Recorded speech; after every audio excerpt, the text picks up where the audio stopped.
지금 우리는 재개발, 재건축과 관련된 수업을 2021년 4, 4분기 본 수업을 진행하고 있는데요. 보통 5주 내지는 7주 동안 본 수업이 진행하면서 또 내년 1, 4분기, 내년 2, 4분기, 그래서 1년에 4번 총 깊이 있게 들어갈 거지만 중간중간 쉬는 타이밍에 그냥 쉴 수가 없잖아요. 그래서 보충 수업을 계속해서 진행할 건데 오늘은 빌라가 아파트로 개발될 수 있는 유형이 어떤 것들이 있는지 깊이 있게는 못 들어가고요. 한 10분 정도 간략하게 그 느낌적인 설명을 드려보도록 할게요.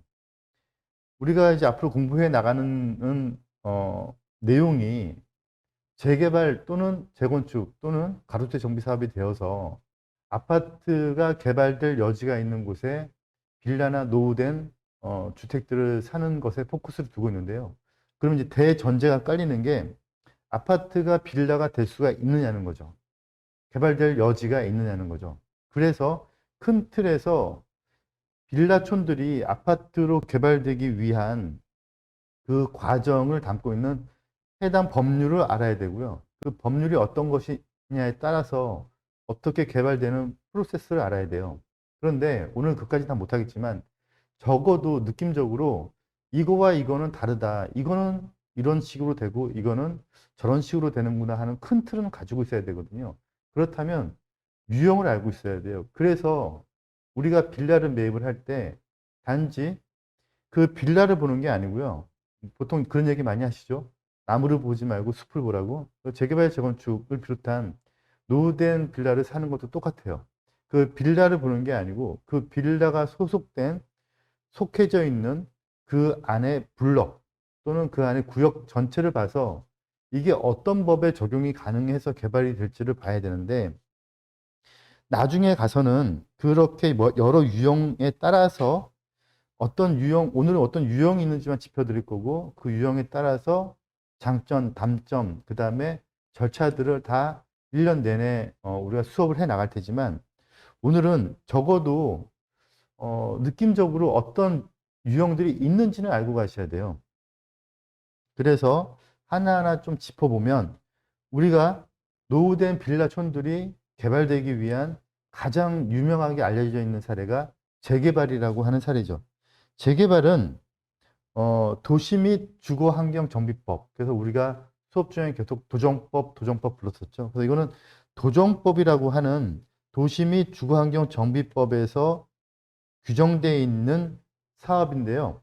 보통 흔히 불러서 그냥 재개발이라고 부르지만 정식 명칭은 예전에는 주택 재개발 정비 사업이었어요. 그리고 그러니까 결과적으로는 주택지를 개발하는 사업이죠. 그런데 주택지가 아니고 도심의 상업지 같은 지역들, 역세권 같은 지역들을 개발하는 도시환경 정비 사업이라는 것도 있었거든요.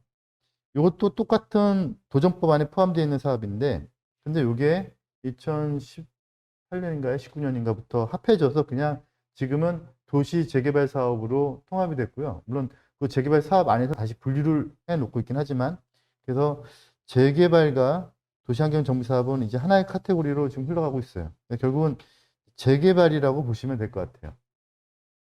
이거하고 또 비슷한 사업 중에서 지역조합 사업이 있는데 이거는 좀 개념이 많이 달라요. 이거는 좀 저는 별로 안 좋게 보는데 나중에 이 지역조합 사업이 어떤 문제점을 가지고 있고 어떤 사고 사례, 좀 더 심하게 표현하면 사기 사례가 많이 있었는지를 좀 우리가 검토해 볼 건데 뭐 이쪽에 몸담고 수익을 창출하시는 분들도 있으니까 뭐 그분들의 어떤 삶의 영역을 제가 건들 건 아니지만 그래도 전체적인 큰 흐름으로 놓고 본다면 좀 사고가 많이 날 수 있는 구조, 나쁘게 표현하면 좀 사기까지도 포함될 수 있는 구조들을 많이 가지고 있어요. 그래서 지역조합 사업은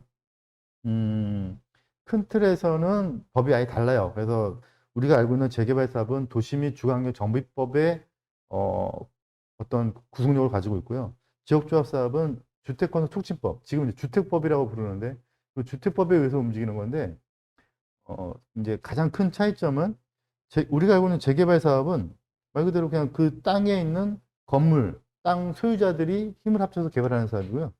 지역조합 사업은 어떤 한 무리들이 모여서 돈을 걷어서 땅을 확보해서 또 추가로 또 조합원을 모집을 해서 개발하는 사업인데 이렇게 돈을 모으는 과정에서 또는 추가로 조합원을 모집하는 과정에서 소비자 형태로 모으는데 사실은 같이 동업자 형태가 되다 보니까 동업자들의 리더들이 뭐 그걸 다 헤쳐먹는 이제 그런 일들이 있다 보니 이제 사고 사례들이 많았던 거예요. 그래서 저는 솔직히 좀 지양하는 사업으로 보고 있고 좀 더 심하게 표현하면 어, 박정희 정권 때의 잔재다.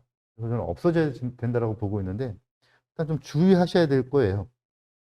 그다음 또 많은 분들이 또 헷갈려 하시는 게, 뭐 이렇게 복잡해. 그냥 지으면 되는 거 아니야? 그냥 뭐, 재개발 재건축하지 말고 그냥 지으면 되는 거 아니야? 일반 건축으로?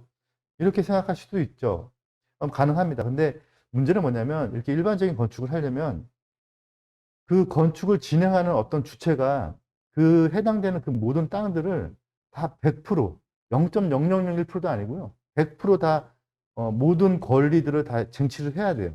그러니까 그 안에 있는 뭐 전세권부터 시작해가지고 뭐 미동의자에 대한 것부터 시작해가지고 그 안에 있는 지상권, 그 안에 있는 모든 권리들을 다 말소시켜서 온전하게 그 시행자, 그 개발 주체의 땅으로 만들어야 되는데 그렇게 하기가 쉽지가 않죠. 그래서 사실 일반 건축은 모든 사람들이 다 그 땅들의 이해관계인들이 주체한테 팔거나 또는 주체한테 동의하면 문제가 안 되지만 그게 아니라면 사람 사는 관계가 뭐 세 명만 모여도 한 명의 의견이 다르잖아요. 그래서 어쩔 수 없이 그때는 이제 동의율에 의해서 나머지 땅들을 어떻게 해야 되는데 일반 건축에서는 그게 안 되기 때문에 사실 이 부분은 그렇게 쉬운 얘기는 아니에요. 그래서 어렵다고 보셔야 되고요. 그 다음에 또 많이 알려져 있는 것 중에서요, 뉴타운이라는 게 있는데, 뉴타운은 개발 방식이라고 보시면 안 될 것 같아요. 사람들은 뉴타운이 지정됐대, 그럼 아파트가 지어진대라고 이렇게 알고 계시지만, 결국은 뉴타운이 지정이 돼서 아파트가 개발되는 것은 도시개발 사업이나 재개발 사업이나 기타 등등의 다른 방식으로 진행이 되는 거고요. 다른 메커니즘으로 흘러가는 거고, 뉴타운 사업은 그냥 지원에 대한 개념을 가지고 있어요. 지원.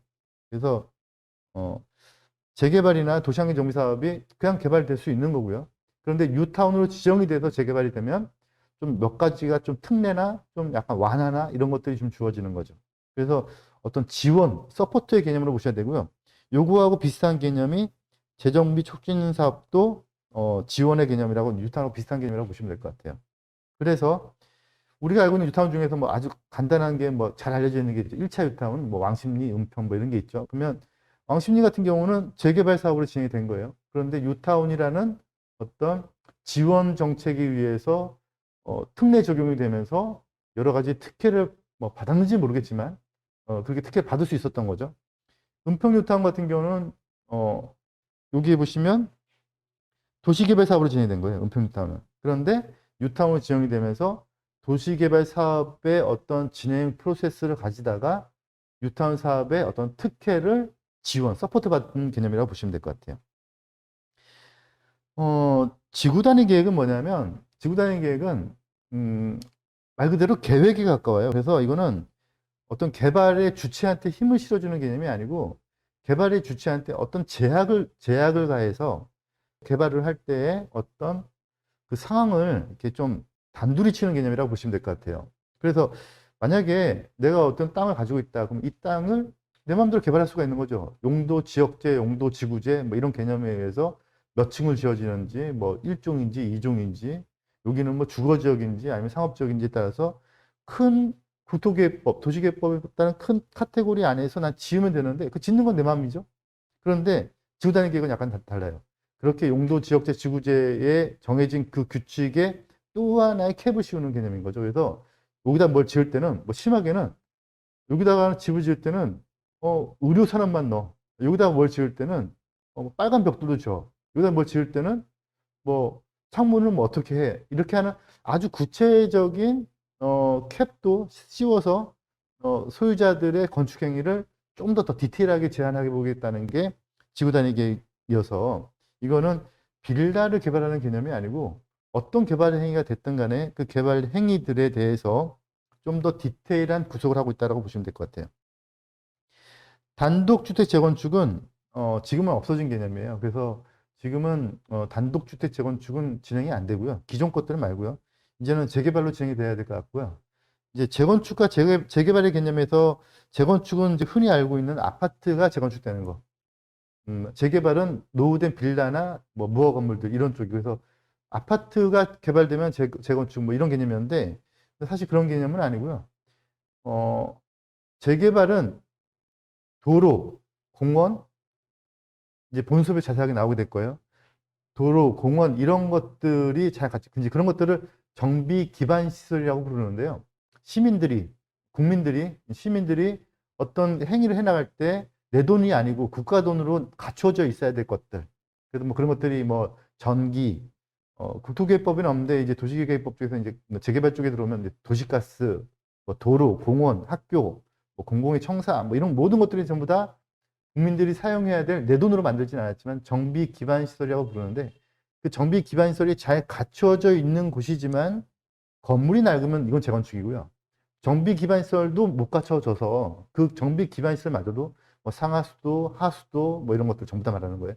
그런 것들까지 싹 다 모든 것들을 다 다시 개발하는 거를 재개발 이렇게 부르고 있는데 그러면 이제 집이 낡았지만 뭐 도로가 잘 돼 있는 곳들은 한번 개발하기 도와주자라는 개념에서 만들어진 게 단독주택 재건축이었는데요. 지금은 좀 논란이 있어서 좀 많이 이렇게 없어지고 있는 추세라고 봐야 될 것 같아요.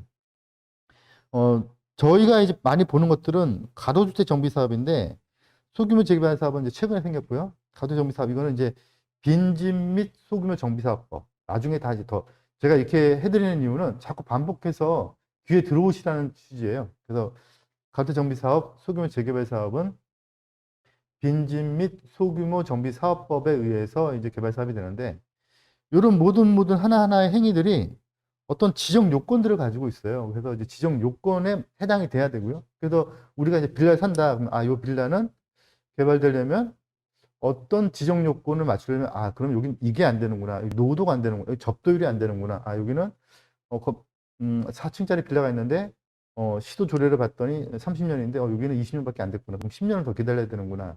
뭐 이런 판단들을 하기 위해서 그러면 이제 이 지역이 어떤 법에 적용돼서 어떤 프로세싱으로 갈 건지를 알아야 되고 그 다음에 그럼 그 법에 의해서 건물의 노후도라든가 호수밀도 접도율이라든가 세장형 부정형 뭐 이런 것들 이제 겁먹지 마시고 이런 것들 앞으로 다 해나갈 거예요. 그런 것들에 대해서 어떤 게 있구나를 아셔야 되기 때문에 제가 이렇게 해드린 거예요. 그래서 우리가 앞으로 이제 빌라를 사실 때는 이런 여러 가지 법령 중에서 어디에 해당되는지를 정확하게 알고 그러면 이 현장은 지금 개발될 수 있다 없다 된다면 그러면 어떤 과정을 거치는데 이 빌라는 그런 과정 거칠 때 좀 피해를 본다.